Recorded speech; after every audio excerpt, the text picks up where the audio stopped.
तर सुरुवात करूया आजच्या मुंबई ईस्ट वेस्टला।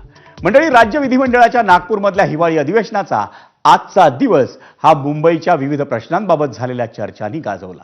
आमदार सुनील प्रभू यांनी मुंबईतील हवा प्रदूषण आणि पाणी प्रश्नासह विविध मुद्दे सभागृहात मांडले। मुंबईतली सगळी धरणं भरलेली असली तरी पाणी कपात करण्यात येते याकडे सुनील प्रभूंनी लक्ष वेधलं। मुंबईतल्या वायू प्रदूषणामुळे लोकांना घशांचे विकार सुरू झाल्याचा मुद्दाही प्रभूंनी अगदी ठासून मांडला। आपण पाहूयात प्रभूंनी आज सभागृहात नेमकं काय म्हटलंय।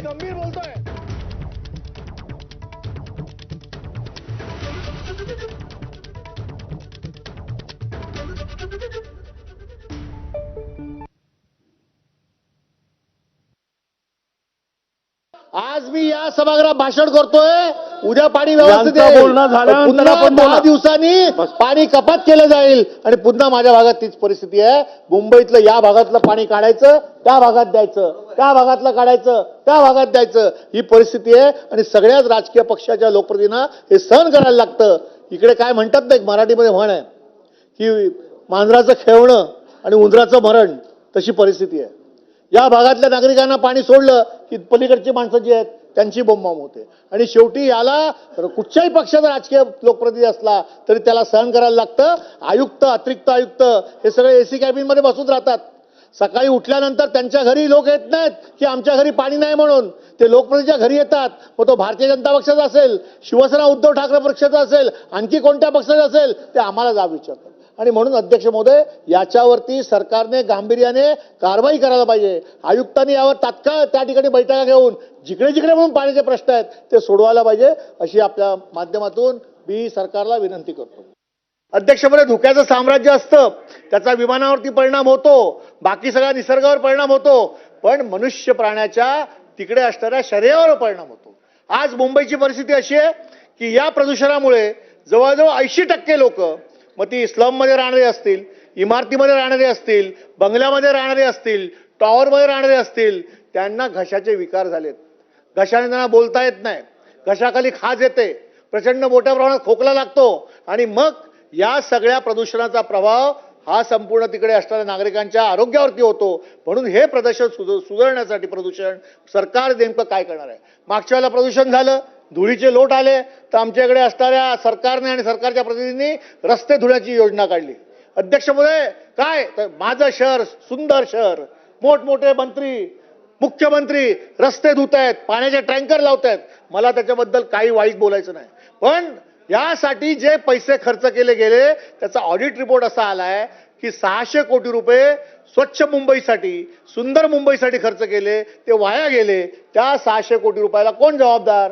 अध्यक्ष महोदय, जे गेलं तर गेलं, पण याच्या पुढे आपण नेमकी उपाययोजना काय करणार आहात हे आम्हाला कळणं गरजेचं आहे। आपल्या माध्यमातून सरकारला मी विनंती करतो की प्रदूषणावरती मुंबई शहरामध्ये नियंत्रण ठेवण्यासाठी कोणती उपाययोजना आपण करणार आहात ते मंत्री महोदयाने आपल्या उत्तरामध्ये सांगावं।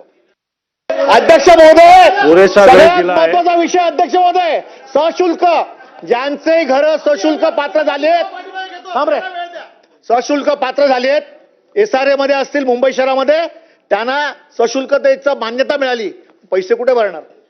SRA वाले म्हणतात महानगरपालिकेच्या प्रकल्पातील घर आहेत, तुम्ही महानगरपालिकेत पैसे जाऊन भरा। महानगरपालिकेमध्ये कुठचीही व्यवस्था नाही, ना तिथे विंडो आहे, ना कोण पैसे घेत, ना महापालिकेचा आयुक्त, ना अतिरिक्त आयुक्त, ना DMC, ना वॉर्ड ऑफिसर, पैसे भरायचे कुठे? सशुल्क पात्र करता, लोकांवर वाऱ्यावर सोडता, लोक आपले फेऱ्या मारतायत, SRA मध्ये जात आहेत, महानगरपालिकेत जात आहेत आणि म्हणून या सशुल्कतेबद्दल निर्णय घ्या अशी माझी विनंती आहे।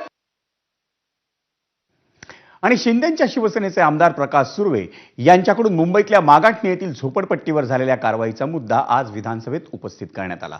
मुंबई महापालिकेनं विकासकाशी संगनमत करून 1997 पासून असलेली 50 घरं तोडली असा आरोप आमदार प्रकाश सुर्वे यांनी केला आणि त्यांनी संबंधितांवर कारवाई करण्याचीही मागणी केली।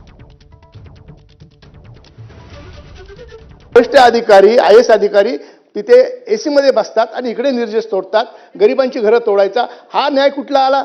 अध्यक्ष महोदय, दुसरी महत्वाची गोष्ट हे तिथले जर डीम कन्व्हिन्स म्हणून आपलेच हे आपलं दालन आहे, हेच डीम कन्व्हिन्स म्हणून हे देतं, सर्व त्याचे पुरावे जमा करतात, ते इलेक्शन मध्ये नाव होतं, वोटिंग करतात, 67 पासून असणारे पुरावे आहेत आणि तरी सुद्धा त्यांच्या तोड करावी होते आणि कोर्टाने कुठेही कोर्टाने आदेश काय दिले होते पालिकेने आणि ती सुद्धा कधी काय ह्या परत कोर्टामध्ये गेला आणि ह्या अधिकाऱ्यांवर कंटेम्प्टची हे टाकली.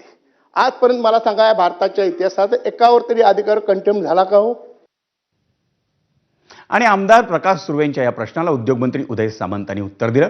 कोर्टाच्या आदेशानंच मागाटण्यातील झोपडपट्टीवर कारवाई करण्यात आल्याची माहिती सामंतांनी दिली. तसंच विधानसभा सदस्यांच्या विनंतीनुसार प्रकरणाच्या सखोल चौकशीसाठी समिती स्थापण्याचं आश्वासनही सामंत यांनी दिलं. या संदर्भामध्ये 100% चौकशी केली जाईल.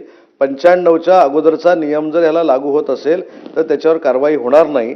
आणि त्याच्या पुढे जाऊन सांगतो की आता मुद्दा जो प्रकाश सुर्वे साहेबांनी या ठिकाणी मांडला त्याच्यासाठी ACSच्या अध्यक्षतेखाली समिती नेमून 60 दिवसाच्या आत याची चौकशी केली जाईल आणि जोपर्यंत चौकशी होत नाही तोपर्यंत सगळी कार्यवाही थांबवली जाईल. आणि मुंबईत दर पावसाळ्यात तुंबणारा अंधेरीतल्या मिलन सबवेचा मुद्दा आमदार मुरजी पटेल यांनी आज विधानसभेत मांडला. गेल्या अनेक वर्षांपासून या भागातील नागरिकांना आणि प्रवाशांना या समस्येला तोंड द्यावं लागतंय. त्यामुळे मोठ्या प्रमाणावर वाहतूक कोंडी होते. नागपूरच्या हिवाळी अधिवेशनात आमदार मुरजी पटेल यांनी हाच मुद्दा लावून धरला आणि त्यावर काही तोडगा काढणार का असा सवालही त्यांनी सरकारला केला. 981 मीटर लांबीचा अध्यक्ष महोदय हा सबवे गेला 50 वर्षापासून पाण्याखाली असतो. अध्यक्ष महोदय हा तिसऱ्यांदा सभागृहात मी लक्षवेधी लावली. अध्यक्ष महोदय हा सबवेमुळे पाणी साचल्यामुळे माझी विधानसभेत जवळजवळ 30% भाग हा पाण्याखाली असतो. अध्यक्ष महोदय माझी शासनाला आपल्या माध्यमातून विनंती आहे येणाऱ्या पावसाळ्याआधी हा सबवेच्या कायमस्वरूपी तोडगा निघणार आहेत का? मंत्री महोदयांनी मला उत्तर द्यावं. अध्यक्ष महोदय आमदार मुरजी पटेल यांच्या प्रश्नावर राज्यमंत्री माधुरी मिसाळ यांनी उत्तर दिलं. अंधेरी सबवे इथल्या नाला रुंदीकरणासाठी मुंबई महापालिकेनं सल्लागार समिती स्थापन केली पण त्या परिसरात घरं असल्यानं तिथल्या नाल्याचं रुंदीकरण करता येत नसल्याचं स्पष्टीकरण राज्यमंत्र्यांनी दिलं.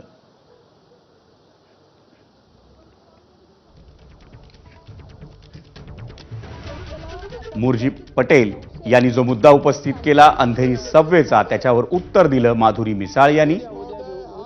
आणि महानगरपालिका आणि IIT कडनं आपण एक सल्लागार समिती नेमली होती आणि त्यांनी आपल्याला असा दिलंय की 981 मीटर लांबीचा एक बंदिस्त नाला आपण तिथे टाकू शकतो असा त्याचा पूर्ण त्यांनी अहवाल आपल्याला महानगरपालिकेला दिलेला आहे. आणि मालाड पश्चिम विधानसभेचे आमदार असलम शेख आणि मुंबई उपनगरचे पालकमंत्री मंगलप्रभात लोढा यांच्यामध्ये मालवणीतील टाउनशिप या महापालिकेच्या शाळेमुळे मोठा वाद निर्माण झाला. त्यामुळे विधिमंडळाच्या हिवाळी अधिवेशनात असलम शेख आणि मंत्री मंगलप्रभात लोढा हे आमनेसामने आल्याचंही पाहायला मिळालं. त्यासोबत मुंबईतील BMC शाळांच्या मुद्द्यावरूनही मुंबईतील सत्ताधारी आणि विरोधक आमदारांमध्ये जोरदार झुंपल्याचं पाहायला मिळालं. विधानसभेत नियमित कामकाजाला सुरुवात झाल्यानंतर मालवणी पश्चिम विधानसभेचे आमदार असलम शेख यांनी त्यांच्या मालवणी विभागातील BMC शाळांचा मुद्दा हा उपस्थित केला होता.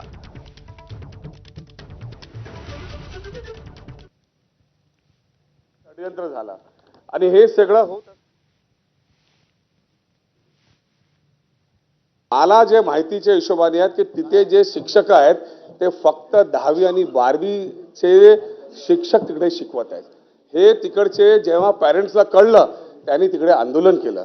तर माझा हा स्पेसिफिक प्रश्न आहे की हे जे मी माहिती आज सभागृहामध्ये ठेवली आहे शिक्षकांच्या संदर्भात, ट्रान्सफरच्या संदर्भात, पे स्केलच्या संदर्भात, CBSEच्या संदर्भात या सर्वांची चौकशी एक सिनियर महानगरपालिकाचे आयुक्त किंवा प्रिन्सिपल सेक्रेटरीच्या माध्यमातून होणार का? हे माझे स्पेसिफिक 2 प्रश्न आहेत. फडलानी ट्रस्ट कधी एक नाही 6 स्कूल आहे. हा फडलानी ट्रस्टने मुलाचा शिक्षण वर्ष सुरू होता त्यामध्ये एप्रिलमध्ये एक्झाम होता. फरवरीमध्ये लेटर लिहून पाठवला महानगरपालिकामध्ये की आम्ही या स्कूल चालवणार नाही मिड सेशन म्हणून ते पेरेंट्स होते ते प्रयास फाउंडेशनकडे गेले. त्याने सांगितलं फडलानीने असा केला तुम्ही काय करा फडलानीने समजा म्हणून ते प्रयास फाउंडेशनने पत्र लिहून ते घेतला. वळूयात पुढच्या बातमीकडे.